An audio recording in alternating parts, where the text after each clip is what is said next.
I'm going to tie you a wee Irish shrimp style pattern, and this one here is called the blue Hackle shrimp. Now the hook and the vise is a size 10 partridge patriot double in black nickel. I'm going to use a uni thread 80 in red to tie the fly. So I'm just going to come in and get the thread started behind the eye of the hook a few mil. I want a few mil of thread and just remove the waist tag of thread. The tag at the back and for the rib on both bodies is a oval silver tinsel. This is an oval silver tinsel in small that I'm using, so I'm just going to catch it in underneath the shank of the hook. Then I'm just going to run my thread down, tying this in. Just going to bring my thread down until I'm right about in line with the points of the hook, and then taking 4 turns down the way with your oval silver tinsel to create your tag, and on the last turn bring it up, and in between the two hooks just come around with your thread turns to secure that in, and then you can come in and just trim away your oval silver tinsel. The tail on the fly is just a natural red breast feather off a golden pheasant. We'll take away the rubbish at the bottom and just stroke the fibres back to reveal the tip. Just after this up to the hook, take a couple of turns to catch in the tip. I'm going to fold the tip back. Just bring my thread up out of the way just to give me room to work down here, and then I come in and trim away the tip of the hackle. And we'll just stroke this back and come around with one turn in front of the other. Now I don't get too hung up, not looking perfection here. If the fibres wrap around themselves, because you can always come in and brush that out. The main thing is that you concentrate on getting the feather onto the hook. Just going to bring my thread turns back into position. Just come round with a turn of thread, catch in your stem. Now I'm just going to keep this in underneath, just trying to keep the body as even as I can, and then just trim away the stem of the golden pheasant breast feather. At this stage just come in with you can take the hook out of the vise if you wish, but I just come in with an old toothbrush and just brush out any of the fibres that I've caught. On the way back down we'll catch in another length of the oval silver tinsel, same again underneath, much like I did with the start with the tag. At this stage just come down, just hold your any of the fibres that are going to want to go forward back. Just bring my thread up onto the feather a wee bit just to push it back, give it that shrimpy shape. The rear body is a uni floss in light orange, this colour here. Lovely bright colour this. Now if you wanted to keep or to enhance the colour at the back, I could have started tying with a white thread. I'm just going to pull that into the length of the rear body. We'll tie that in. Then we'll just come around with our floss and a nice tight straight turn at the tail, and then just overlapping turns of the floss up the first part of the body. Just follow this around with the thread, a couple of tight turns, come in and trim away the excess of our light orange thread. Then we'll come up with our oval silver tinsel, and you're looking 3 turns on the body. It's usually plenty. Just follow this around with our thread, nice tight turns, secure that in, come in and trim away the excess. Mid Hackle, as the name of the fly suggests, a blue cock, or in this case this is a hen hackle. So just going to stroke back the fibres to reveal the tip, come with a couple of turns to catch in the tip, fold the tip back, And then just bring my thread turns just up over the top of the tip of the hackle and the hackle itself.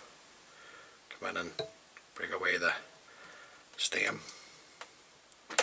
Right, because if you're using hen, you know, a turn and a half of the hen should be more than enough, I would suggest, just because of the density of the fibres. Right, that's going to be enough for me there, so I'm just going to follow this around with my thread, just catch it in.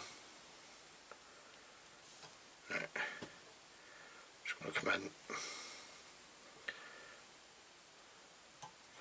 just going to take off some of the end fibres just so I can catch in the stem, because I've cut it in on top.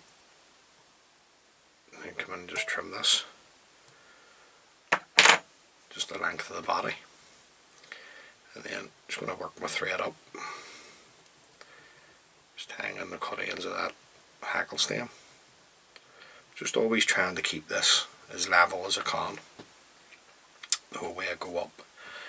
Right, just going to brush some of this out just with it being a hand hackle. Just bring some of it out. Your favour there, take that away. Now, we'll just get another length of our oval silver tinsel for the rear body. Now, I like to catch the oval silver tinsel in, just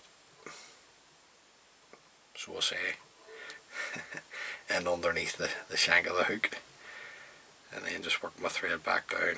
Just bring my thread just back down, tied up against the mid hackle.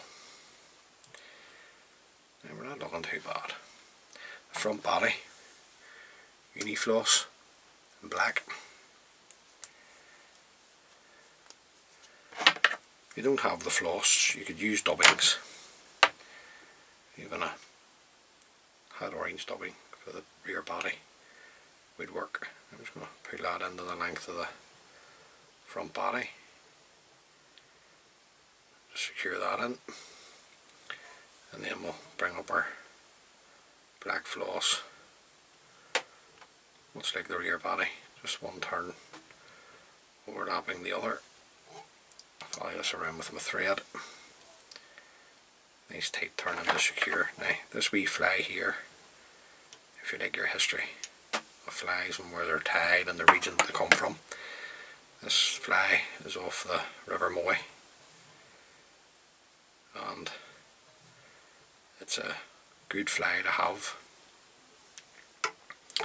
if you're fishing the ridge pool for fresh fish. Now, I'm just going to catch in our oval silver tinsel tag, and what I'm doing there too at the front there is, guys, is just laying a bit of thread down for the front hackle. So we'll just come in and trim that away.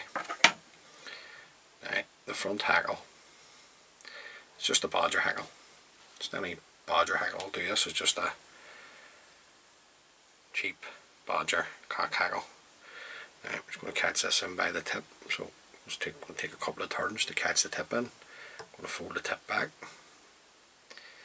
bring my thread turns back up over the tip of the hackle and the hackle itself, come in and break away the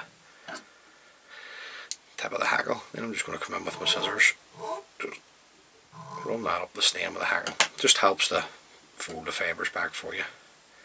And then I'm probably looking 2 turns of this hackle, just looking at the fibre on it. Should be plenty.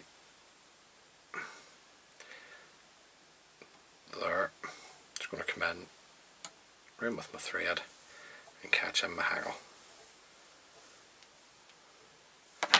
Right, just going to come in because I'm going to put jungle cock on, so we don't want to creating too much bulk at the head. So just come in, just get rid of the fibres off my hand first.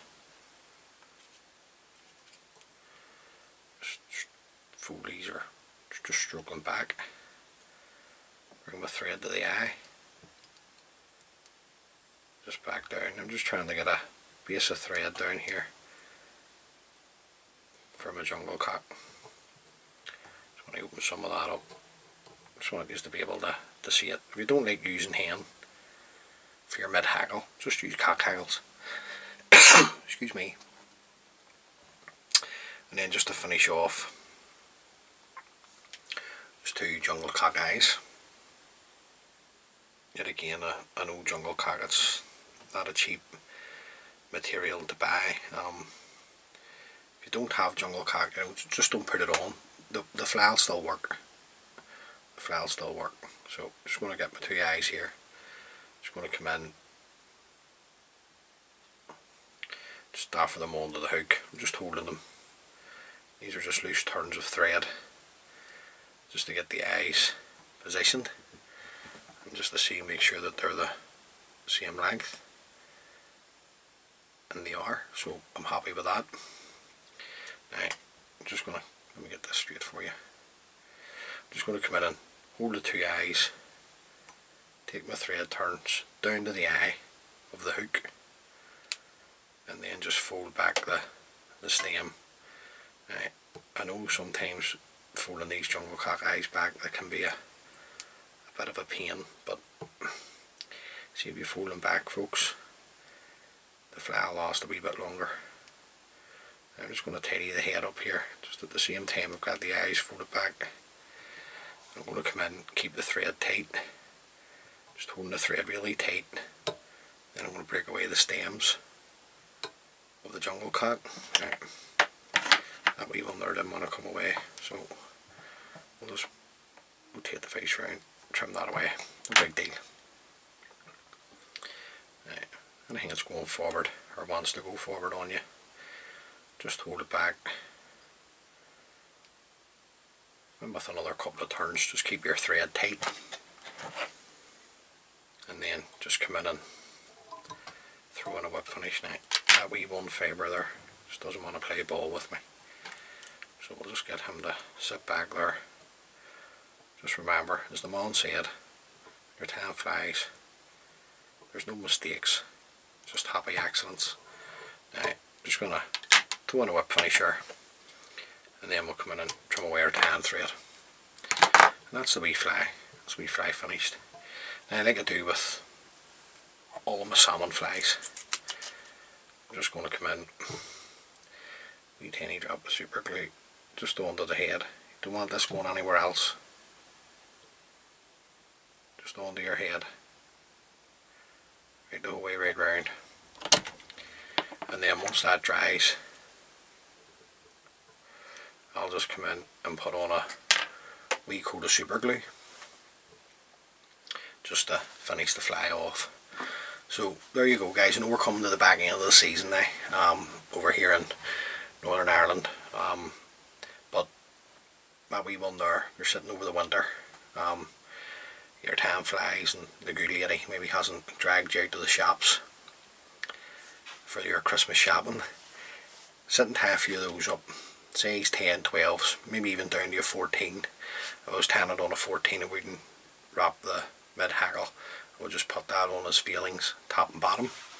So look, tie a few of those up, guys. Hopefully they can catch a few fish next year. And as always, many thanks for taking the time to view the video. I really do appreciate it. If you like the wee videos I'm putting together, please consider subscribing to my YouTube channel. It really helps the wee channel out. And until next time, folks, stay safe and tight lines. Okay, guys, the next video up on the channel is this wee fly here, and this is the O'Reilly version of the Connemara Black.